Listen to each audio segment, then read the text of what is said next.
Today we bring you more updates and very interesting developments in the case of Riley Strain. Riley tragically lost his life after disappearing from downtown Nashville on the night of March 8th.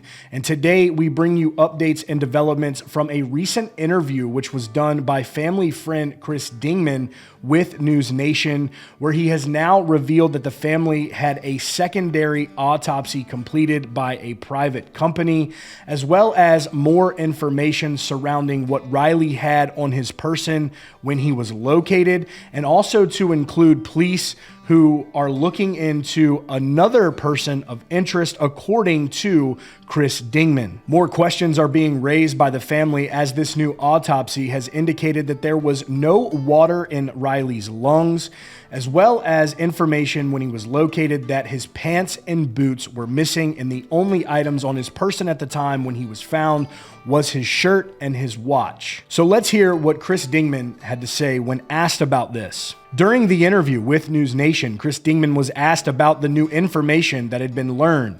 He said the family did have a second autopsy, actually in Tennessee, following the Metro Nashville autopsy from a private individual company that does that. The original autopsy came out just like theirs did, with, no obvious signs of trauma, as in weapons, guns, or knives, etc. But they were able to do a little more testing on specific items.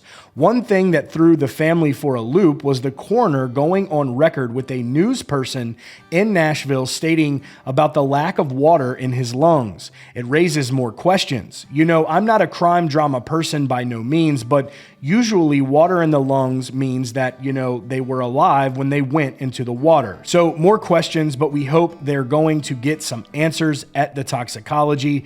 I just hope that this doesn't get swept underneath the rug, because we, the family, deserve more answers than what we have. Chris was then asked about the shirt and the watch being the only items located on Riley at the time that he was located in the Cumberland River. Here is what Chris had to say on that. Dingman stated, "Riley, we were told, which blew the family away, it actually went out on social media, and I screenshotted it and sent it to our war room and was like, who in the world is this? Who is this releasing this information? Because at the time, certain family members didn't even know about that, which really kind of blew us away.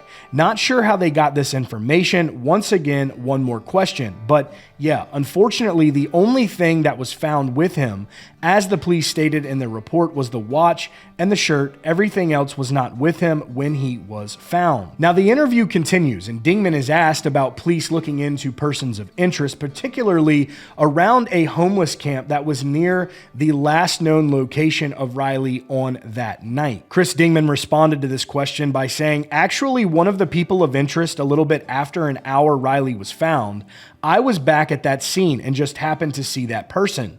And so we had a group of volunteers who kind of followed the gentleman. We called the police, let him know that we had found him because we hadn't been notified that they had talked to him yet, and was told by the police that that was no longer a person of interest. They had somebody else they were interested in. But we know from the homeless people that lived there that that was the person that was supposedly on the road when Riley fell into the bushes, or whatever happened, and yelled back down that this was somebody who had been drinking. It was okay." So once again, a little more confusion. I just hope that the ball hasn't been dropped on this. There's numerous people in the videos at the detention center that coincide with the police officer's body cam, and a timestamp where they show up on footage still walking north.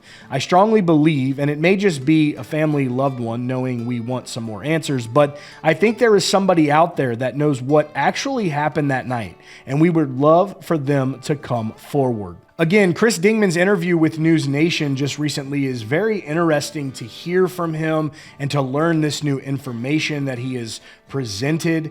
Just as much as the family has questions, many out there also have questions, particularly surrounding the no water in Riley's lungs and his pants and boots missing when he was located. And as perplexing as this is, I looked into this a little bit more and found an article from the Mayo Clinic where they spoke to a Dr. Boniface who presented information on drownings where water may not necessarily be in someone's lungs from a drowning incident. Here is what this article pointed out. The doctor stated, drowning occurs when you can't get oxygen into your lungs because you are in or below water. When people experience drowning events, typically one of two things occur. There will be reflexes of panic, agitation, and air hunger. And when you can't avoid taking a breath underwater, fluid will rush into the lungs. This is what we see in about half of the cases. He goes on to note another type of drowning that can occur when the voice box closes off. He says it's a reflex that happens to prevent fluid from getting into the lungs. This could happen if are below water, holding your breath to the point where you pass out. Again, a very bizarre set of circumstances, and the questions that the family does have, they are reasonable questions, and we are praying, we are hoping that they get the answers very soon surrounding the passing of their son, Riley Strain. That's your latest update here from CountryCast. Be sure to subscribe so you never miss out on any breaking updates and news.